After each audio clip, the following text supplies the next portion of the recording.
Ne do të vazhdojmë në këto momente të fillojmë me një bisedë, unë do të kem në lidhje të drejt për drejt në këto momente avokatin serb Čedomir Stojković.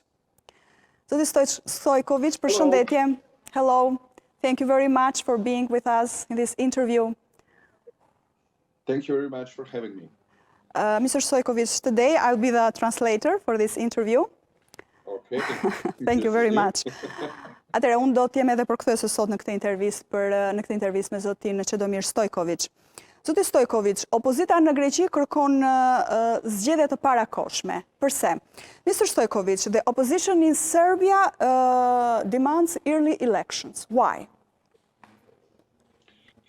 Well, today it's really hard for me to answer why, because I don't think it is smart move that opposition in Serbia asked for election, because opposition in Serbia is not ready for election. Okay, just a moment, please. Just a moment to translate. Pra, sot është e vështirë për mua që të jap një përgjigje, megjithatë unë nuk e shoh si një zgjidhje, si një lëvizje të zgjuar nga ana e opozitës, sepse ajo nuk është e gatshme. Yes? And this is the one thing. The second thing is opposition in Serbia didn't made crucial distinction between government and themselves in the major topics. Okay, dhe opozita nuk ka bërë një ndarje të qartë mes vetes së tyre dhe qeverisë në disa çështje kryesore, në disa tema kryesore. Kjo është pika e dytë, po? Yes? So, because of that, I'm not sure that is it opposition in Serbia very honest right now when they wanted election, especially in the situation when Aleksandar Vučić said, okay, let's have election, because he wants election also. Okay. Pra, dhe në këto momente nuk besoj që kjo është një kërkesë shumë e ndershme nga ana e opozitës dhe pikërisht në momentin kur dhe Aleksandar Vučić ka thënë që okay, le të mbajmë zgjedhjet. So there is a weird coincidence. Aleksandar Vučić wants elections, and because he have enormous advantage and power, and in the same time, opposition made that request for election. Pra, më duket një rastësi e çuditshme që dhe Aleksandar Vučić kërkon, pra, ka thënë po zgjedhjeve të parakohshme, po ashtu dhe opozita e kërkon diçka të tillë. So the conclusion must be made by every person personally why the opposition asked the election. So there could be different answer. Okay, yes, I understand. Pra, kështu që dhe përgjigja është personale e gjithkujt se përse opozita në Serbi kërkon zgjedhje të parakohshme. Është kjo një kërkesë gjithsesi e të gjitha partive opozitare, pra ka patur një konsensus të përbashkët nga ana e partive. So, is this a demand of all the opposition parties? I mean, is there a common will for all the parties which are in opposition? Or just some of them?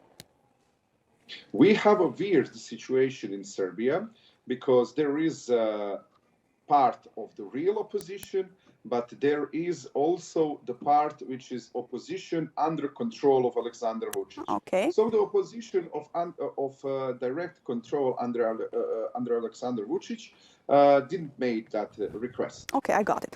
Pra, është një situatë e çuditshme në Serbi, pasi kemi dy lloj opozitash, një opozitë reale, por dhe një opozitë e cila është nën kontrollin e Aleksandar Vučić. Dhe pikërisht kjo opozitë nuk bëri kërkesë për zgjedhje. Yes? Yeah, and so like we can say now, like I don't know, like 50% of opposition made that request. But this is what we call the true opposition. But of course, it is a question how true it is. Pra, vetëm 50% e opozitës kanë bërë një kërkesë të tillë për zgjedhje të parakohshme. If there will be, early election, can there be a coalition of all the parties which are in opposition, Mr. Stojkovic? Do you see something like that? Pra nëse do të ketë zgjedhjet parakoshme, a do të ketë një aleancë të gjitha partive opozitare? I see the creation now of 2 or 3 separate clusters of opposition. So the one cluster is opposition around SSP party. This is Dragan Đilas's party. And the other cluster is pro-Russian opposition party in Serbia. Pra unë shohë 2 ose 3 deg të opozitës në Serbi. E para është ajo pjesë e opozitës që është once more the name, Dragan, the surname, how? Dragan Đilas, yeah. Đilas, është pra një opozitë është rreth këtij kryetari, ndërsa rreth kësaj partie, ndërsa një opozitë tjetër janë ato të cilat cilësohen si partitë pro-ruse. Yes? Yes, this is correct. But what we truly missing in Serbia is a true liberal opposition. In the previously decade, the liberal opposition in Serbia is destroyed because, as we can learn from the history, every dictator in the world first step what he made is to destroy the liberal opposition in the country. So that was the case in Serbia also. Yes. Por ajo çfarë mungon në Serbi është një opozitë liberale, sepse ashtu sikurse e cila është e shkatruar, sepse ashtu sikurse ndodh edhe në histori, pra sikurse na ka mësuar historia, çdo diktator e shkatron opozitën reale. And without liberal opposition, we will not have progressive ideas in Serbia policy, and we need progressive political ideas to end all conflicts in Balkan and to go further with our common future. Dhe pa një opozitë reale nuk mund të ketë një avancim për sa i përket politikave në vazhdim. Pra, çështja është që në Serbi mungon opozita e vërtet, opozita reale, cila është e shkatruar nga Aleksandar Vučić. Zoti Stojkovic, kryeministri Ana Brnabić, pak kohë më parë, dhe ajo kishte kërkuar mbajtjen e zgjedhjeve të parakoshme. Ju shikoni një çarje në raportet mes saj dhe presidentit Vučić? Prime Minister Ana Brnabić requested the holding of early elections some time ago. Do you see any rift or disagreement between Prime Minister Brnabić and the President Vučić? No, there is no and cannot be disagreement between Ana Brnabić and Aleksandar Vučić. Nuk ka asnjë çarje, asnjë mosmarrveshje mes tyre. Because Ana Brnabić is just puppet of Aleksandar Vučić. Ana Brnabić është kukulla e Aleksandar Vučić. If she have some kind of statement that are not in harmony with Aleksandar Vučić, that is just simply her misunderstanding of policy. But nëse ka diçka kundër një deklaratë saj kundër Aleksandar Vučić, kjo mund konsiderohet thjesht si një mos keqkuptim i saj, pra një keqkuptimi i saj për sa i përket politikës reale në Serbi. Nuk kupton politikën reale. Yes? Yes. So she can be in disagreement with her own thoughts, but not in disagreement with Aleksandar Vučić. Yes. Pra mund të ketë një keqkuptim me veten e vet, por jo me Aleksandar Vučić. Takimi, flasim tani për një tjetër çështje, pra përveç opozitës, dua të ndalemi pak tek takimi 14 shtatorit, zoti Stojkovic, takimi i radhës mes Aleksandar Vučić dhe Albin Kurti, kryeministrit të Kosovës. Shihni se mund të arrihet diçka në këtë takim? So the next meeting between Aleksandar Vučić and Albin Kurti, Prime Minister of Kosovo, will be held on September 14. Do you believe that something can be achieved in this meeting? This will be a very interesting meeting because, as I think and as I saw, Mr. Kurti create a huge diplomatic advantage in the previously months. Pra, do t'jetë një takim interesant me sa unë po shoh deri më tani, sepse Albin Kurti ka krijuar has created what? One more? Mr. Kurti create a big advantage, diplomatic advantage. Pra ka krijuar një diplomaci e cila është në avantazh. Yeah. So from the beginning of this, let's say, from the last, let's say, 10 months, Mr. Kurti was in situation that he was in very bad diplomatic Pra, situation. 10 muajt e fundit, kryeministri i Kosovës ka qenë në një situatë jo fort të mirë për sa i përket diplomacisë politikës së tij. Yes? Yes, and somehow he succeeded to overthrow this. And now Por në farë mënyre ai e ka arritur me sukses, pra e ka tejkaluar diçka të tillë.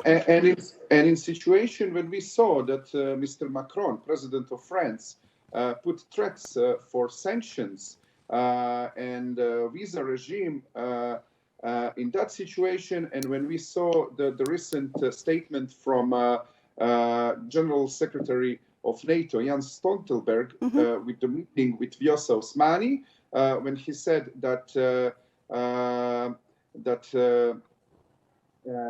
need to be peace and that he wants to go further with the agreement, and that there will be punishment for attackers who attacked NATO forces. So when we all have that in mind, this will be very interesting negotiation. Pra, do të jetë negociata shumë interesante, po të kemi parasysh deklaratat e fundit të presidentit francez Emmanuel Macron, i cili kërcënoi me sanksione, pashtu dhe me liberalizimin e vizave për Kosovën, por riferohemi dhe deklaratave më të fundit në takimin mes presidentes së Kosovës Vjosa Osmani, por dhe sekretarit përgjithshëm të NATO-s Jens Stoltenberg, të cilët kanë folur se është e nevojshme të vendoset paqja, vazhdimi i dialogut mes Kosovës dhe Serbisë. But let me be clear. Everything what's happening lead to the situation that Serbia admits formally independence of Kosovo. So pra gjithçka që ndodh na çon në atë që Serbia duhet ta pranojë Kosovën. So the only thing what Alexander Vucic can do now is to vetëm gjë që Aleksandr Vučić mund të bëjë tani është made new effort të bëjë përpjekje të to reja. delay this situation. He succeed to delay this with Pra kërkon që ta shty më tej, të marrë kohë. Deri tani ka arritur. Yes. But I think he cannot delay anymore without consequence. Por deri tani e ka arritur diçka të tillë për ta shtyr, por besoj se nuk mund ta vazhdoj më tej që të shtyt pambarimisht pa pasoja. Europe and United States are very aware that the guarantee for lasting peace in the Balkan is Kosovo in international organizations. Europa dhe Shtetet e Bashkuara të Amerikës janë të ndërgjegjshme që paqja në Ballkan arrihet nëse Kosova është pjesë e organizatave. Foreign organization, what? International organization. Yes, pra në organizata ndërkombëtare. International organization, and that means the Council of Europe, pra siç është Këshilli i Europës, Europoli, Kombet e Bashkuara. Because if country is there, if Kosovo is there, sepse nëse Kosova është atje, any kind of border conflict, çdo lloj konflikti me kufit, would be some kind of type of aggression against sovereign nation. So Kosovo in international organization is basically guarantee for peace. And this is Sepse what Kosova Europe të jetë knows. pjesë e këtyre organizatave, This is what- është organizatave ndërkombëtare, është një lloj garancie për paqe. This is what Europe knows, this is what USA knows. Këtë e di, and is kjo është ajo this që di Bashkimi geopolitical Evropian, Shtetet e situation- Bashkuara të Amerikës. And in this geopolitical situation, it is the crucial thing that to happen. So, Dhe kjo është gjëja kryesore që duhet të ndodhë në gjeopolitikë. And this is exactly the content of Ohrid Agreement. Dhe kjo është pikërisht ajo se çfarë thotë edhe marrëveshja e Ohrit. Okej, mirë, zoti Stojković, unë ju falenderoj shumë. Thank you very much for this interview.